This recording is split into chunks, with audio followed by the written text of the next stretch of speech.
Beyond the Badge is brought to you by Dyna Alarm and the Dyna Crime Prevention Fund.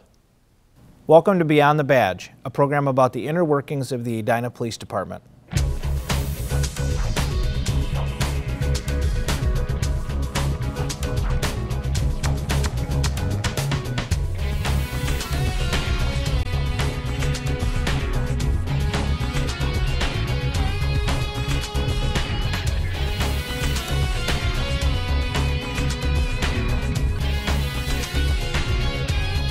Thanks for joining us. I'm Officer Brian Hubbard. The Edina Police Department worked to raise some cool cash this past winter for Special Olympics Minnesota. The annual Polar Bear Plunge, presented by Minnesota law enforcement, took place between January and March. A series of 11 plunges were held across the state as a fundraiser for Special Olympics Minnesota. A handful of Edina Police Department personnel participated in the Eden Prairie event, jumping into the icy waters at Round Lake Park on March 13th. The Dyna Public Safety Team, dubbed the Spider Pigs, worked to raise more than $1,000 for Special Olympics Minnesota. The team included Peter Knabel, Brandon Kuski, Tony Martin, Tom McKenzie, Doug McLeod, and Brian Tholen. Very cold, but for a great cause. This is our 4th year doing it for the Edina Police and Fire Department, and it gets colder every year. Their efforts will help aid 6,000 athletes of Special Olympics Minnesota. In June, the police department will participate in the annual torch run through Edina before the start of the summer games. The opening left by Jeff Long's promotion to police chief has been filled. Another longtime member of the Edina Police Department, David Nelson, was recently promoted to deputy police chief. The deputy police chief assists and supports the chief of police in planning, coordinating, and supervising police department personnel. Deputy Chief Nelson joins us now in the studio to tell us more about his career and goals for the department. Deputy Chief, welcome to the show and congratulations on your new appointment. Thank you. Tell us a little bit about what the role is of the deputy chief.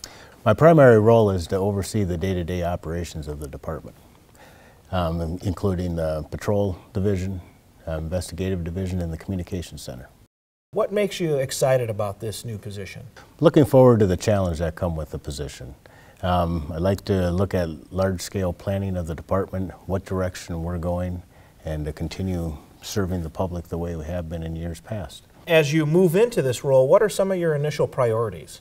Initial priorities right now are to take care of some promotional processes we have with the change of the chief and deputy chief. We also have a lieutenant opening, a sergeant opening, and a new officer to hire. So that's where my primary focus has been so far, is just coordinating those promotional processes and getting another officer hired. You've been a police officer for over 20 years in Edina. How has policing changed in Edina over those 20-plus years? We've seen a lot of change in the types of crimes we're dealing with. Identity theft is something that really wasn't heard of when I first started in law enforcement.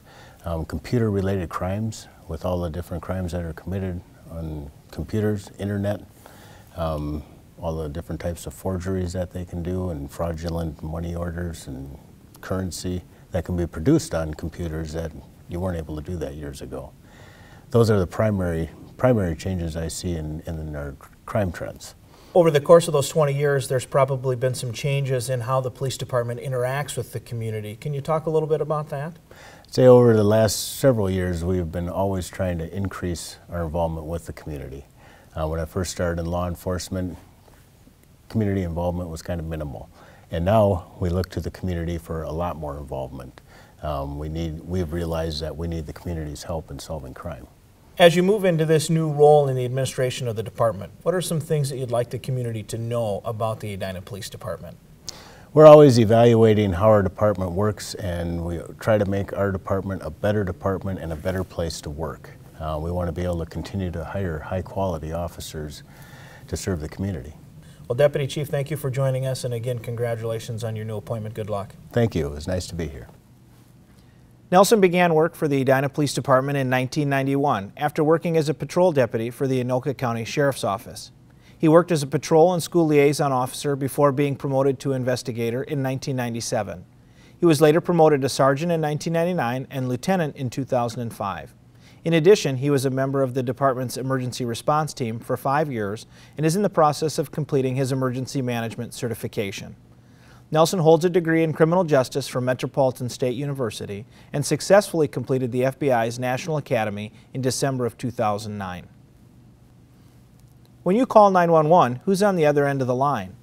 The Edina Communications Center is located in the Edina Police Department and serves as the 911 public safety answering point for the city of Edina.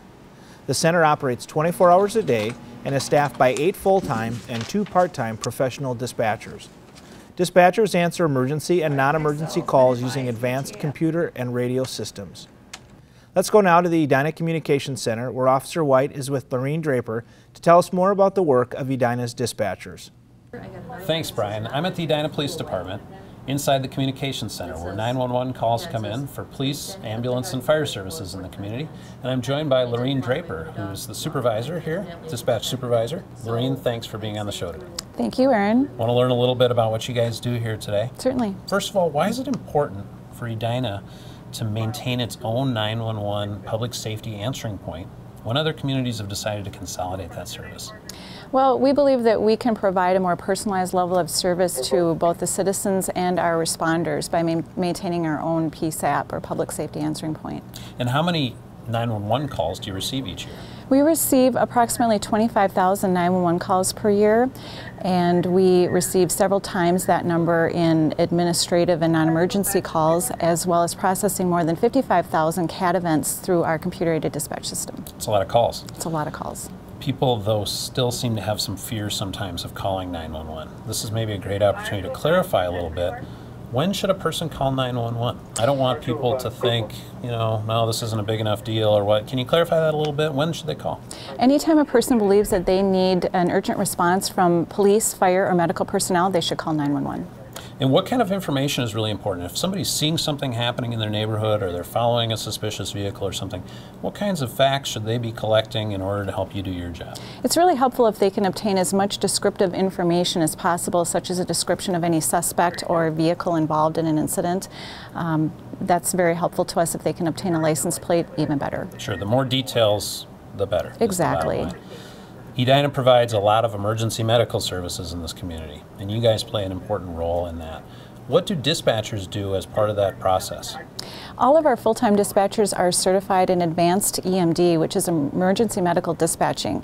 We are certified to provide pre-arrival and post-dispatch instructions for a variety of medical emergencies, from CPR to childbirth.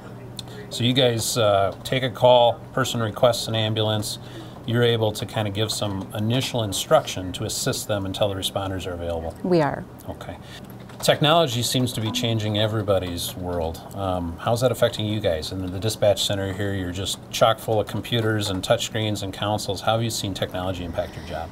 Well, there are obviously a lot more computerized systems that enable us to retrieve and send information instantaneously rather than having to wait for paper copies of things to come. We're able to monitor camera systems, very sophisticated camera systems, and we have available to us a variety of advanced computer systems that help us do our job more effectively.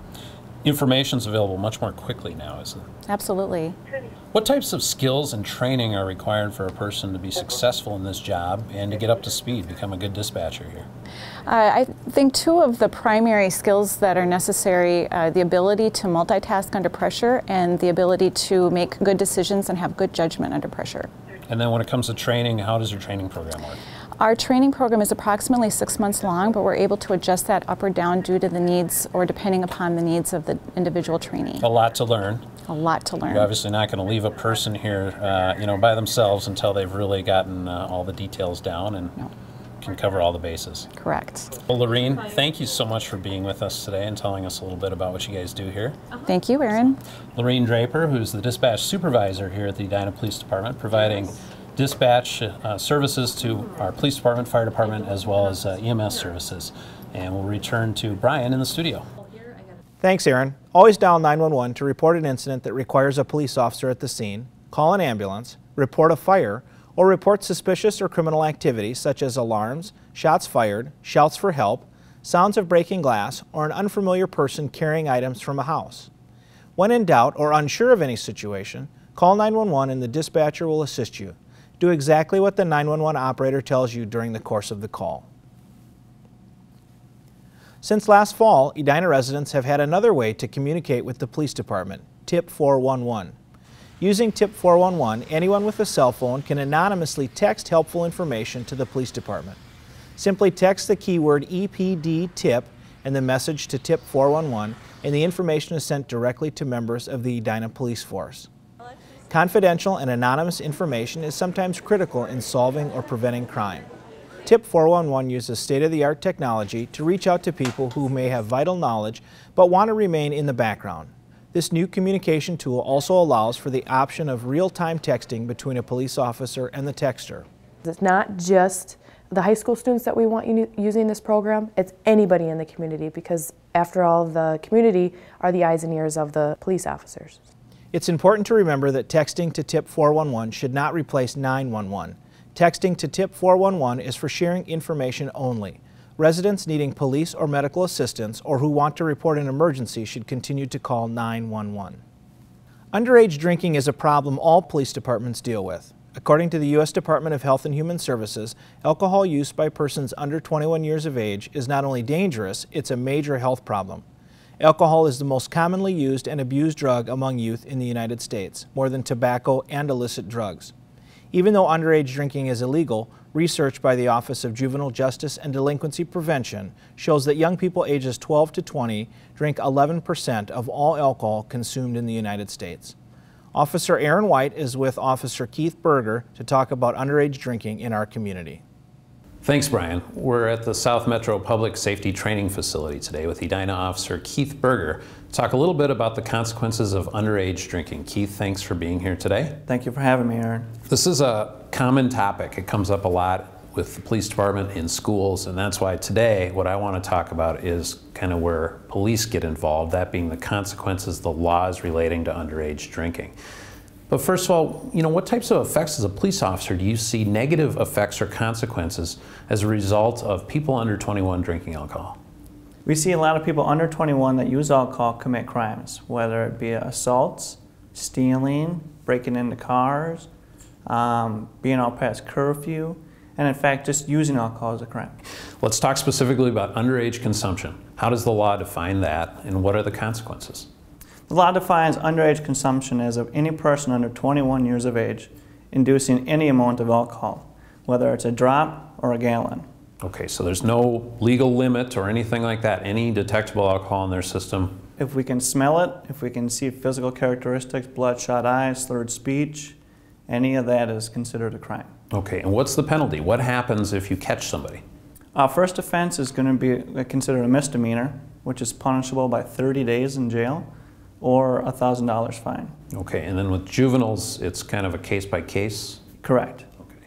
And current school students, those that are attending Edina schools, for example, if they're involved in extracurricular activities, sports, for example, is there penalties for them? There are. There's a first-time offense. You can be not allowed to participate in sports for 2 weeks or 2 games, whichever is greater. And then if you're not in sports, the school can impose their own sanctions on you. Okay, another crime is under 21 drinking and driving. How is that different than a regular DWI? The difference is that anyone under 21 can't drink and therefore can't drive when they drink.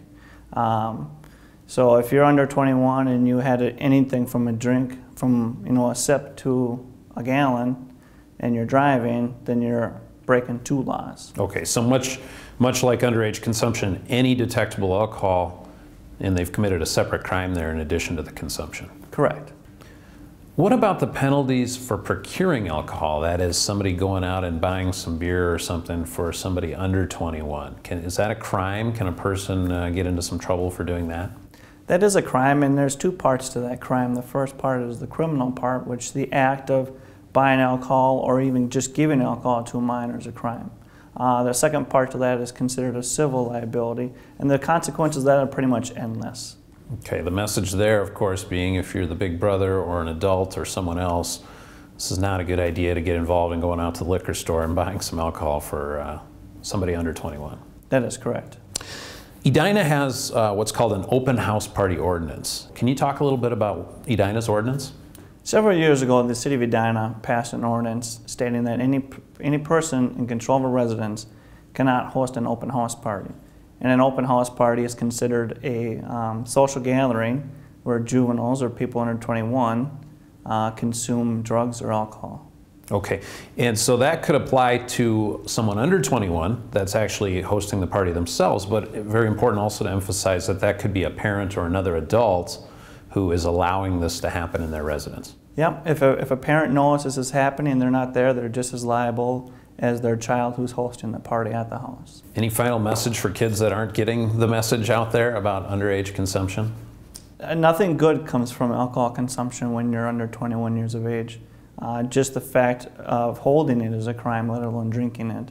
To protect your future, we strongly suggest you abide by the law and not use alcohol. And that's a good final point too. We talked a lot about the consumption, but just being caught in possession of alcohol in your car, your backpack, whatever else, even if you haven't gotten around to drinking it yet, that's going to be a problem for kids under 21. Just as much of a problem. Okay. Keith, thank you very much for being with us today and talking about this important topic. Thank you very much for having me. Well, thanks to Officer Keith Berger for being with us today. We'll return now to Brian in the studio. Studies have shown that alcohol use by youth and young adults increases their risk of both fatal and non-fatal injuries. Research has also shown that youth who use alcohol between age 15 are 5 times more likely to become alcohol dependent than adults who began drinking at age 21. Other consequences of alcohol use by minors include increased risky sexual behaviors, poor school performance, and increased risk of suicide and homicide. In 2009, there were approximately 200 underage alcohol-related incidents in Edina. Charges can be for offenses other than underage consumption. Property owners and residents are liable for open house parties where alcohol or controlled substances are consumed or possessed by minors. In January, officers issued a citation for an open house party to a juvenile. He had a party where illicit drugs were present. One of his friends had a medical emergency due to the effects of the drugs. The police were called and the paramedics rushed the friend to the hospital. Later, the juvenile, a resident of the house, was issued the citation and his parents were contacted. Other offenses related to underage drinking include possession and underage drinking and driving. With spring and summer bringing warmer temperatures and longer days, many people are beginning to stay out longer and up later. However, the City of Edina's curfew ordinance remains in effect year-round. Curfew for those under 12 is 9 p.m. Sunday through Thursday and 10 p.m. Friday and Saturday. Curfew for those 12 to 14 is 10 p.m. Sunday through Thursday and 11 p.m. Friday and Saturday. And curfew for youth 14 to 17 is 11 p.m. Sunday through Thursday and midnight Friday and Saturday. There are a few exceptions to the curfew. Youth with their parents, involved in an emergency, part of a sanctioned school, religious, or civic event, working or running errands for their parents may be out past curfew. Most curfew arrests in Edina are made after midnight, which is a violation for all age groups. A curfew arrest is a misdemeanor. On behalf of my co-host, Officer Aaron White, and the rest of the officers of the Edina Police Department, thanks for tuning in to learn a little more about what happens beyond the badge.